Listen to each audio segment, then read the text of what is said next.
नमस्कार दर्शकों, आप देख रहे हैं कमल राष्ट्रीय। मैं हूं आपके साथ मानसी जैन। आइए नजर डालते हैं इस वक्त की हेडलाइंस पर। सिसोदिया के घर सीबीआई की रेड के बाद 12 आईएएस अधिकारियों का तबादला, एलजी ने जारी किया आदेश।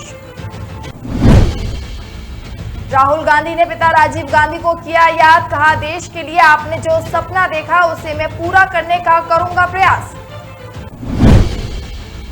बांके बिहारी मंदिर में हादसे के बाद सीएम योगी ने दिए निर्देश, अखिलेश ने लगाया करोड़ों के घोटाले का आरोप।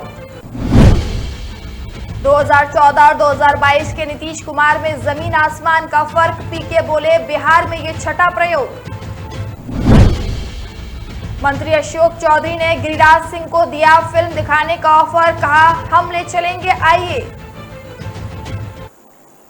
दिल्ली में कई आईएएस अधिकारियों का तबादला कर दिया गया है। एक्साइज पॉलिसी में कथित अनियमितताओं को लेकर डिप्टी सीएम मनीष सिसोदिया के आवास पर सीबीआई की छापेमारी के कुछ घंटों बाद ही शुक्रवार को 12 आईएएस अधिकारियों का तबादला कर दिया गया।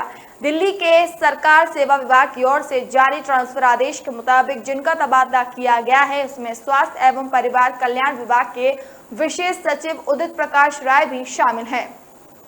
उदित प्रकाश 2017 बैच के एजीएम-यूटी काडर के आईएएस अधिकारी हैं। जानकारी के मुताबिक लेफ्टिनेंट गवर्नर विनय कुमार सक्सेना ने भ्रष्टाचार के मामले में एक कार्यकारी अभियंता को गलत तरीके से लाभ पहुंचाने के लिए 50 लाख रुपए रिश्वत लेने के आरोप में उदित प्रकाश राय के खिलाफ कार्रवाई के लिए हाल ही में गृह मंत्रालय को सिफारिश की थी।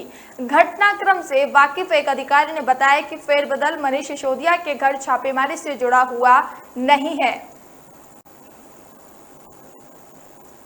पूर्व प्रधानमंत्री राजीव गांधी की आज जयंती है। इस मौके पर कांग्रेस सांसद राहुल गांधी, महासचिव प्रियंका गांधी ने वीर भूमि पर उन्हें श्रद्धांजलि दी। इस मौके पर राहुल प्रियंका के साथ रॉबर्ट वाड्रा, सांसद केसी वेणुगोपाल और एलओपी मल्लिका अर्जुन खड़गे भी शामिल थे। राहुल गांधी ने इस मौके पर अपने पिता को याद करते हुए ट्वीट किया। उन्होंने ट्वीट में राजीव गांधी की एक वीडियो को शेयर किया। इस वीडियो को शेयर करते हुए उन्होंने लिखा, पापा आप हर पल मेरे साथ मेरे दिल में हैं। मैं हमेशा प्रयास करूंगा कि देश के लिए जो आपने सपना देखा है उसे पूरा कर सकूं। वहीं प्रधानमंत्री नरेंद्र मोदी ने भी राजीव गांधी की जयंती पर ट्वीट किया। उन्होंने लिखा कि हमारे पूर्व प्रधानमंत्री श्री राजीव गांधी जी की जयंती पर कोटि कोटि नमन। कांग्रेस ने अपने ऑफिशियल ट्वीट अकाउंट पर राजीव गांधी की एक तस्वीर शेयर करते हुए कहा कि भारत के पूर्व प्रधानमंत्री राजीव गांधी जी की जयंती पर हम उन्हें शत शत नमन करते हैं। 21वीं सदी के भारत के वास्तुकार के रूप में सम्मानित ये उनकी दूरदर्शिता के माध्यम से था जिसने भारत में आईटी और दूरसंचार क्रांति की शुरुआत की। आज हम उनकी विरासत का जश्न मनाते हैं।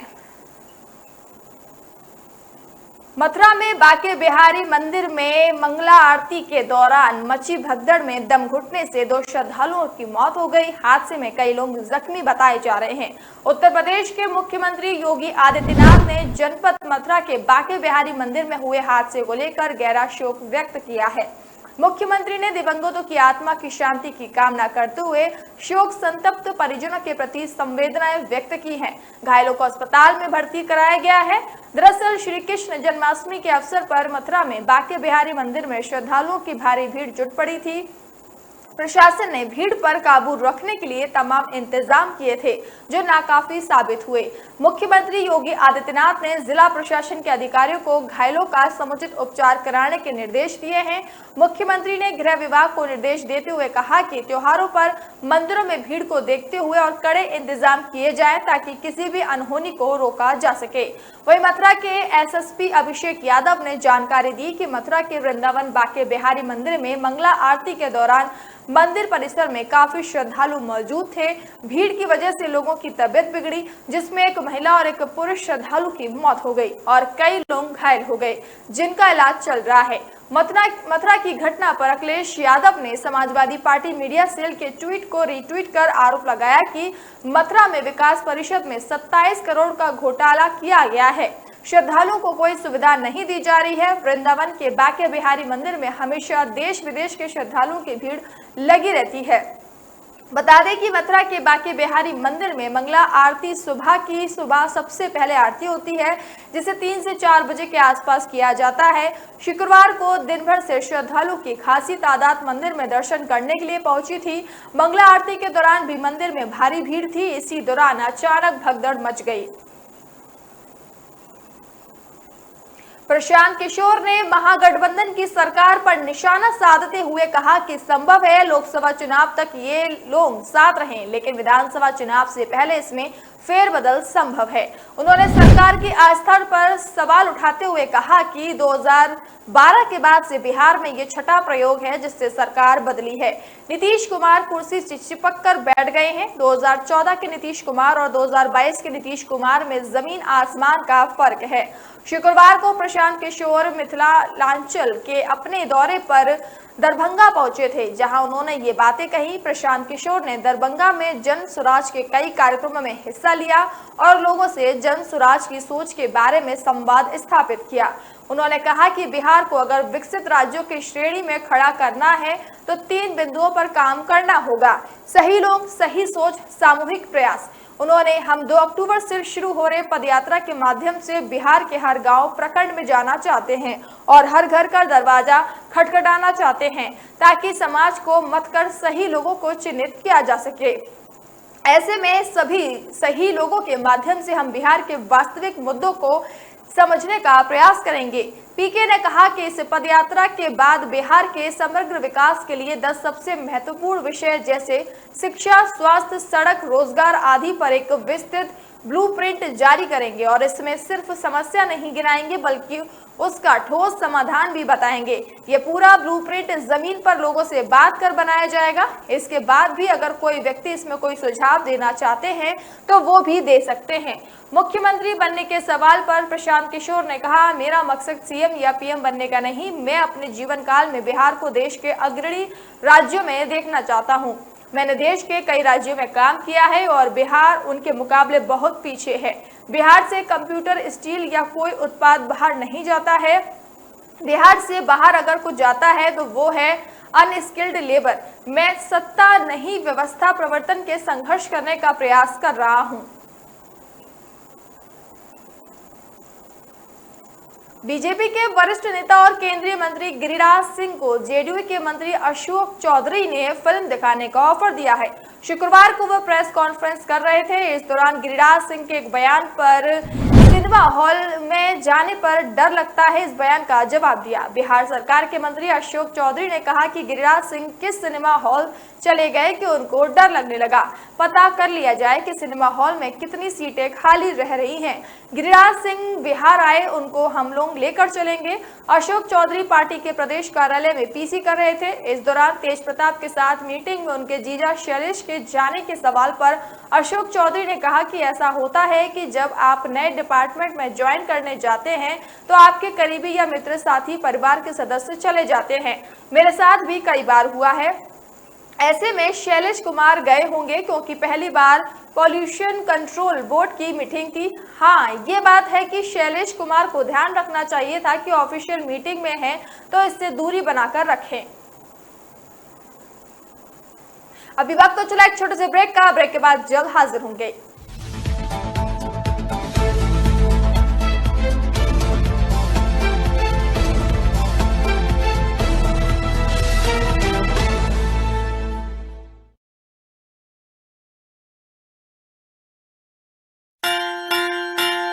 Dang, dang, dang.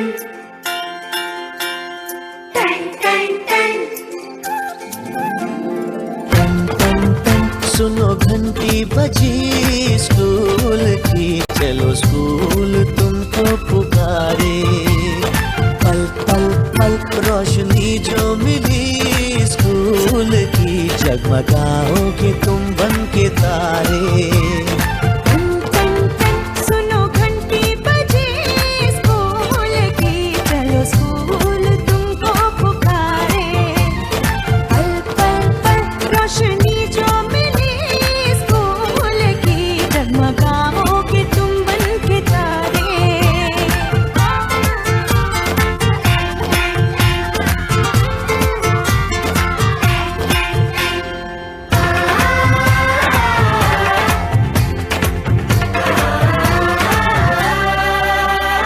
कॉपी और किताबें सारी। स्कूल देगा, स्कूल देगा, यूनिफॉर्म भी तुम्हारी। स्कूल देगा, स्कूल देगा।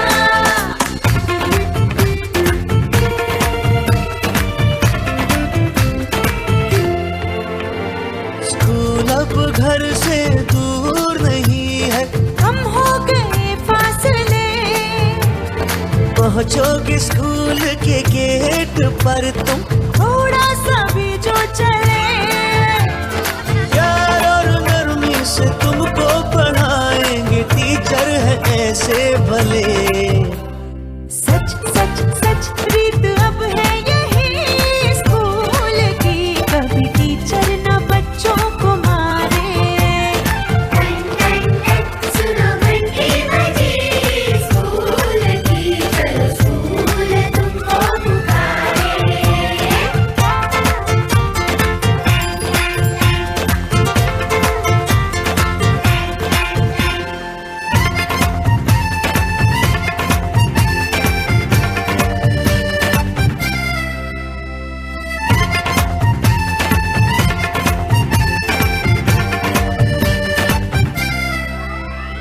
लाइब्रेरी में जो पढ़ना हो, स्कूल देगा, स्कूल देगा, दोपहर में खाना भी तो। और स्कूल देगा, स्कूल देगा।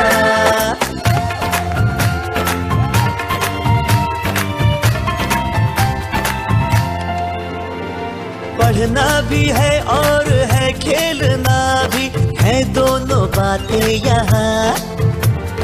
ध्यान उनका भी पूरा रखा गया है, ये जान ले लड़कियां।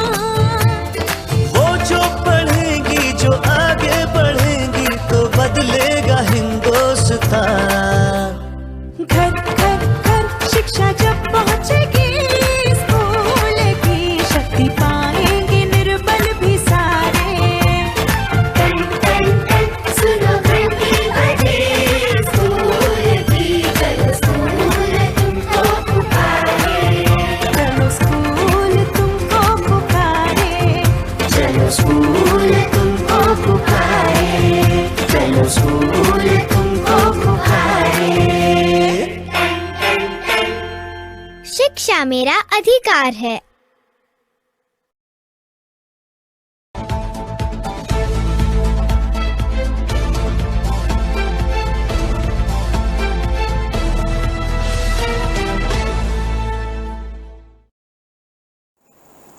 ब्रेक के बाद एक बार फिर से आप सभी का स्वागत है। कृष्ण नगरी मथुरा वृंदावन के विश्व प्रसिद्ध ठाकुर बांके बिहारी मंदिर में हादसे की खबर सामने आई है। बताया जा रहा है कि जन्माष्टमी की मंगला आरती के दौरान मंदिर में भगदड़ मच गई, जिससे हादसा हो गया। मंदिर में मची भगदड़ में 2 लोगों की मौत हो गई और कई लोग घायल बताए जा रहे हैं। घायलों को अस्पताल भेजा गया है। मथुरा के एसएसपी अभिषेक यादव ने जानकारी दी है कि मथुरा के वृंदावन बांके बिहारी मंदिर में मंगला आरती के दौरान मंदिर परिसर में काफी श्रद्धालु मौजूद थे।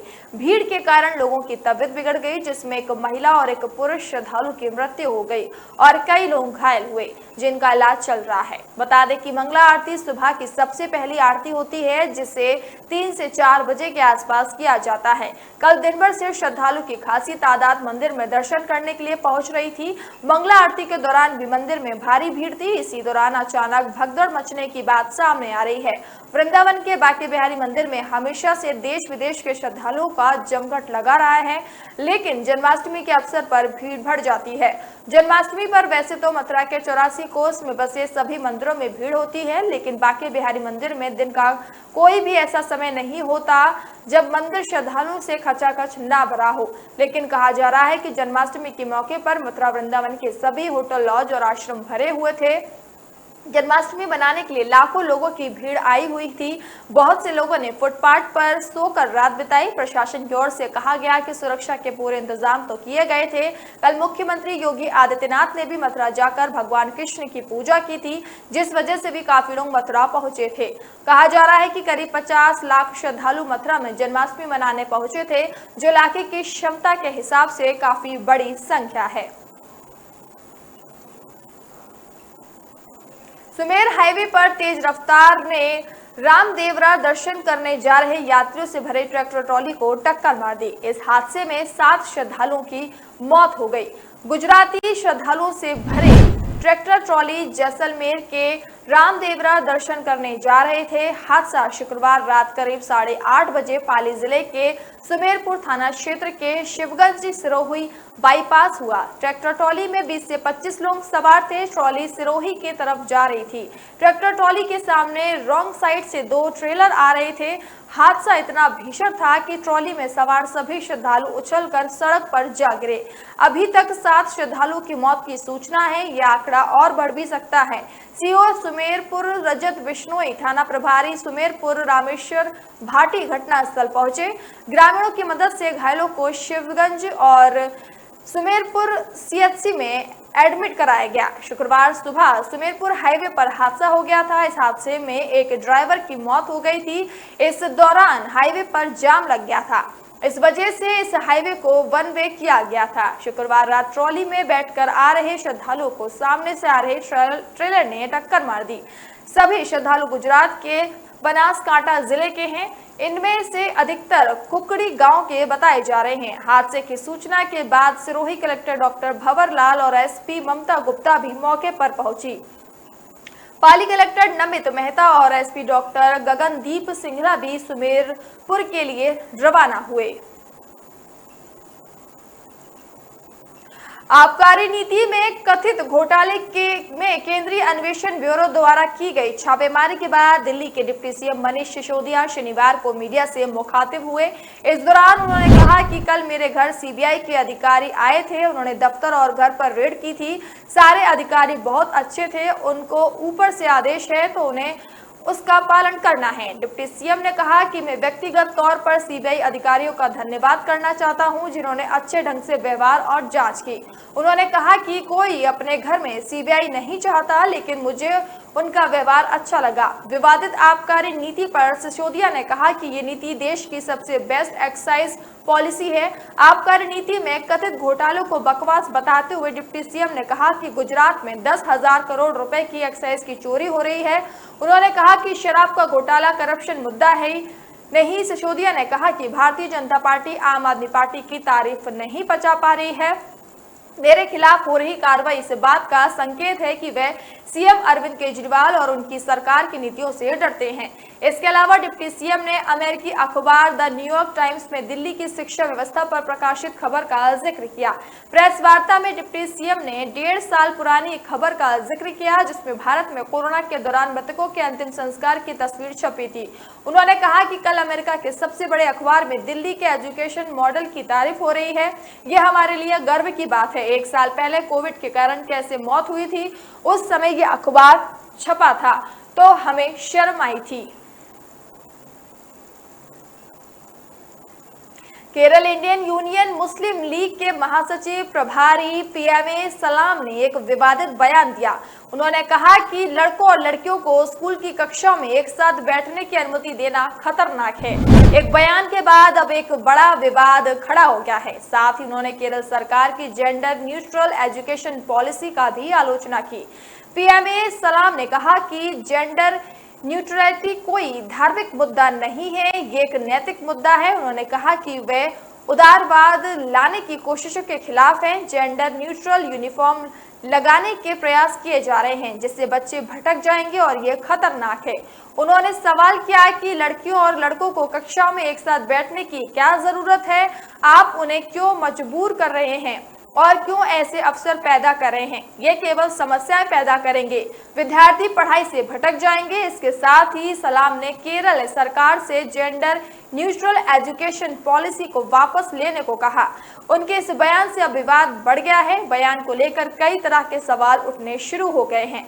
इससे पहले मुस्लिम संगठनों ने भी सरकार से राज्य के शैक्षणिक संस्थाओं में इस पॉलिसी को हटाने की मांग की थी।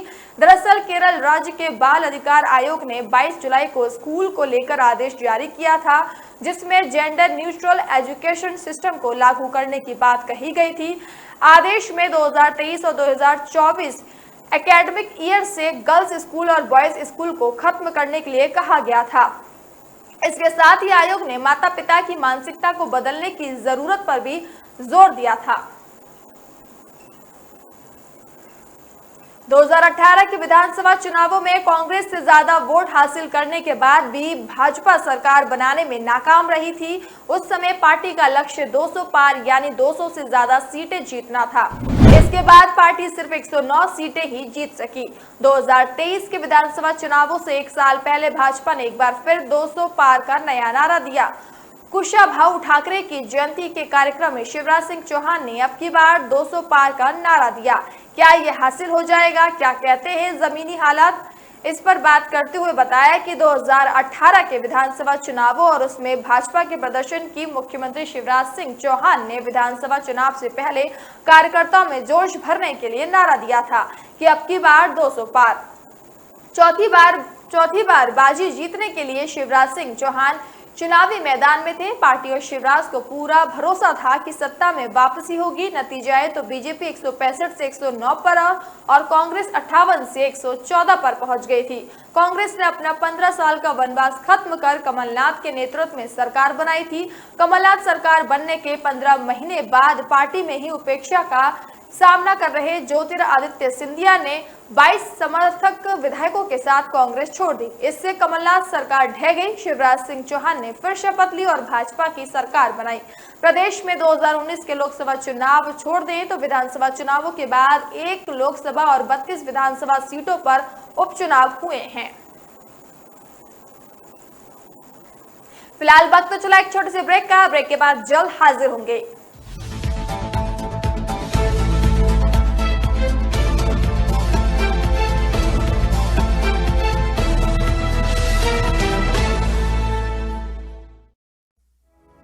लोग मुझे कभी बहुत अच्छा समझते हैं, कभी बहुत बुरा। इनसेंसिटिव। भगवान जैसे है हमारे लिए। एनी टेस्ट जरूरी है क्या? जान बचाई है मेरे बेटे की। ठीक से देखा ही नहीं, सिर्फ 2 मिनट। लोगों की बातों का असर मैं अपने काम पे नहीं पड़ने देता। मैं जो करता हूं वो अपने पेशेंस के लिए करता हूं। अगर मेरे पास सिर्फ 2 मिनट है तो शायद इसलिए क्योंकि कोई और क्रिटिकल है। अगर मैं 1 से ज्यादा टेस्ट करवा रहा हूं वो इसलिए क्योंकि मेरे ट्रीटमेंट में डाउट की जगह नहीं। अगर मैं स्ट्रिक्ट या इनसेंसिटिव हूं वो इसलिए क्योंकि आपकी हेल्थ सबसे इंपॉर्टेंट है। तो लोग मुझे चाहे अच्छा समझे या बुरा, मैं उनसे कहता हूं थैंक यू, क्योंकि वो मुझे रोकते नहीं बल्कि याद दिलाते हैं कि मुझे मेरे पेशेंट्स के लिए क्या करना है।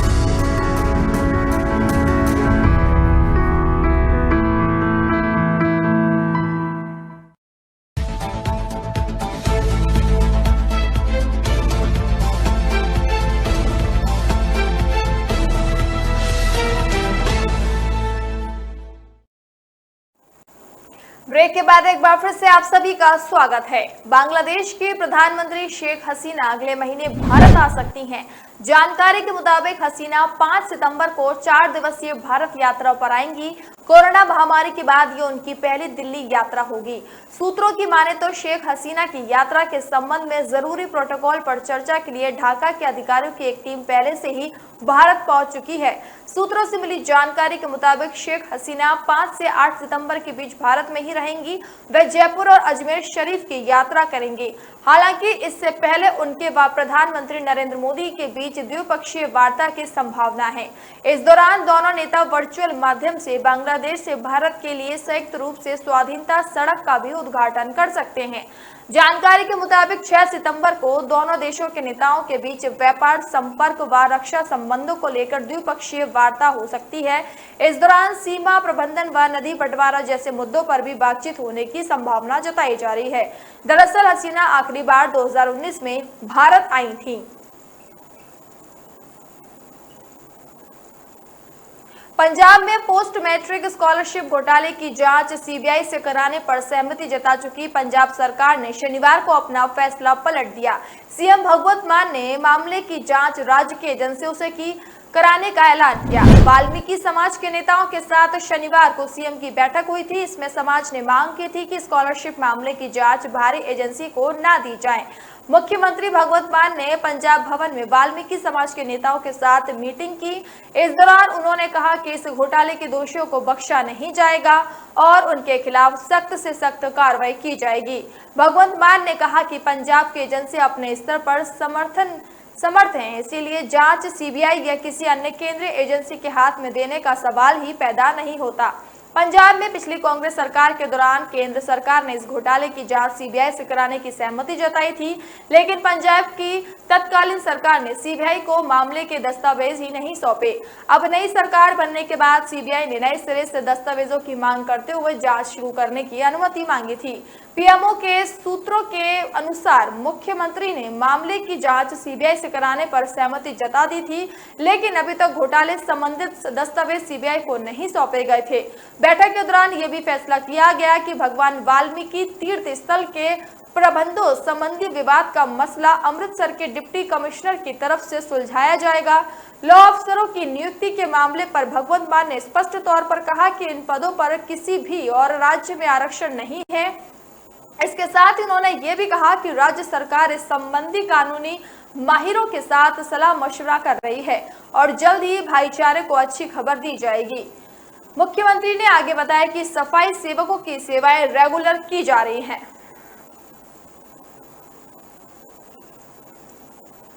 बीजेपी नेता और उमा भारती के करीबी प्रीतम लोधी की तरफ से की गई ब्राह्मण समाज के खिलाफ टिप्पणी का मामला बढ़ता ही जा रहा है। सोशल मीडिया पर कथावाचक भागेश्वर धाम का वीडियो सामने आया। उन्होंने बीजेपी नेता प्रीतम लोधी के बयान पर ऐतराज जताते हुए कहा कि बीजेपी नेता का एक भाषण सोशल मीडिया पर वायरल हो रहा है।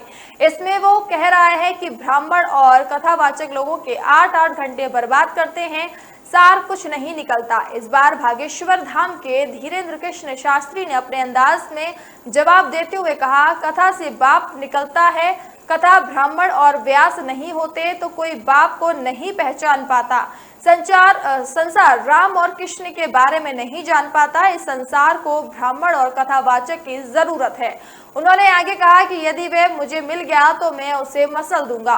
भागेश्वर धाम से कहा, कथावाचकों की वजह से लाखों लोगों के घर टूटने से बच जाते हैं, लोग नाश करना छोड़ देते हैं। उन्होंने कहा कि जिस नेता ने ब्राह्मणों और कथावाचकों को लेकर ऐसा बयान दिया है उसका डीएनए सनातन धर्म का नहीं है, वह किसी अन्य धर्म का डीएनए है। उन्होंने व्यास गद्दी से अपील की कि समाज को ऐसे लोगों का बहिष्कार करना चाहिए। कथावाचक सहित पंडित आपको नवरात्रि के 9 दिन रोजाना 7-8 घंटे तक पागल बनाते हैं।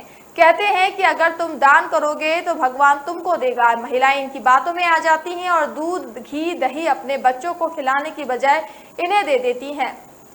ब्राह्मण 9 दिन तक आपको उल्लू बनाने और बात करने के आपसे 25 से 50 हजार रुपए भी लेता है। इतना ही नहीं, ये लोग सुंदर महिलाओं के घर चयन करते हैं, उनके घर जाकर कहते हैं महाराज आज शाम का भोजन आप क्या ही करेंगे, लेकिन इनकी नजर कहीं और ही होती है। सोमालिया की राजधानी मोगादिशु में मुंबई जैसे हमले को अंजाम दिया गया, जहां आतंकी समूह अल शबाब के बंदूकधारियों ने होटल हयात पर ताबड़तोड़ गोलियां बरसाईं। इस हमले में 8 लोगों की मौत हो गई और 20 से अधिक लोग घायल हो गए। सुरक्षा सूत्रों और प्रत्यक्षदर्शियों ने कहा कि अल शबाब के लड़ाकों ने शुक्रवार को सोमालिया की राजधानी मोगादिशु के हयात होटल पर गोलियों की बौछार कर दी, जिसमें 8 लोगों की जान जा चुकी है। बताया जा रहा है कि आतंकियों ने होटल हयात पर कब्जा कर लिया। एक मीडिया ब्रीफिंग में सोमाली पुलिस के प्रवक्ता अबीद फतेह अदन हसन ने कहा कि एक आत्मघाती हमलावर शुरू में होटल में घुसा और फायरिंग शुरू कर दी, जिसके बाद परिणाम स्वरूप सुरक्षा बलों और जिहादी समूह के बंदूकधारियों के बीच भीषण गोलीबारी हुई। इस घटना में 8 लोगों की मौत हो गई। उन्होंने पुष्टि की कि कुछ बंदूकधारी अभी भी होटल में हैं। इसके अलावा उन्होंने सुनिश्चित किया कि सुरक्षा अधिकारी स्थिति से निपट रहे हैं और कहा कि आतंकवादियों को जल्द ही समाप्त कर दिया जाएगा। दुनिया के अलग अलग हिस्सों में आतंकवादी संगठन अल-कायदा के जो धड़े हैं, अल शबाब उन्हीं में से एक है।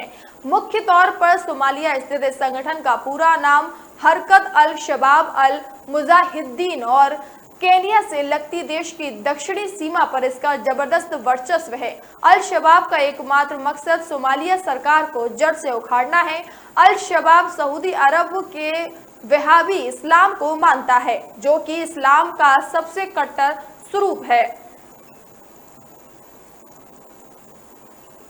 अलवर में मॉब लिंचिंग को लेकर सियासत जारी है। इस घटना के विरोध में भाजपा गहलोत सरकार पर लगातार हमलावर है। वहीं मृतक किसान के घर पहुंचे भाजपा के पूर्व विधायक ज्ञानदेव आहूजा ने विवादित बयान दिया। ज्ञानदेव आहूजा ने कहा कि जुबैर खान मृतक के परिजनों को नौकरी देने की बात कह गई। नौकरी कौन सी सरकारी, वह तो संविदा की है। ज्ञानदेव आहूजा ने आगे कहा कि ये पहली बार हुआ है कि उन लोगों ने एक मारा है, अब तक 5 हमने मारे हैं। हमने हमारे लोगों को और कार्यकर्ताओं को छूट दे रखी है, मारो बरी भी करवा देंगे, जमानत भी करवा देंगे। पूर्व विधायक के बयान की मेवात विकास बोर्ड के चेयरमैन जुबैर खान ने निंदा की। उन्होंने कहा कि भाजपा नेताओं की ऐसी ही भाषा है, ये ना तो किसी की मदद करने वाले हैं और ना विकास करने वाले हैं। जुबैर खान ने कहा कि हमारा लक्ष्य है कि पीड़ित परिवार को आर्थिक मदद मिले, नौकरी की मदद हो, जिन्होंने हत्या की है उन्हें सजा मिले। वहीं बयान को लेकर ज्ञानदेव आहूजा ने मीडिया को सफाई पेश की। उन्होंने कहा कि मेरे बयान का गलत अर्थ ना निकाले। मॉब लिंचिंग में अब से पहले जो लोग मारे गए वे गौ तस्करी के आरोपी थे, गौकशी की घटनाओं में शामिल थे, धर्म विशेष की भावनाओं के साथ खेल रहे थे, इसीलिए वे मारे गए। जबकि चिरंजी लाल ने कोई गुनाह नहीं किया था, फिर भी उसे पीट पीट कर मार डाला गया।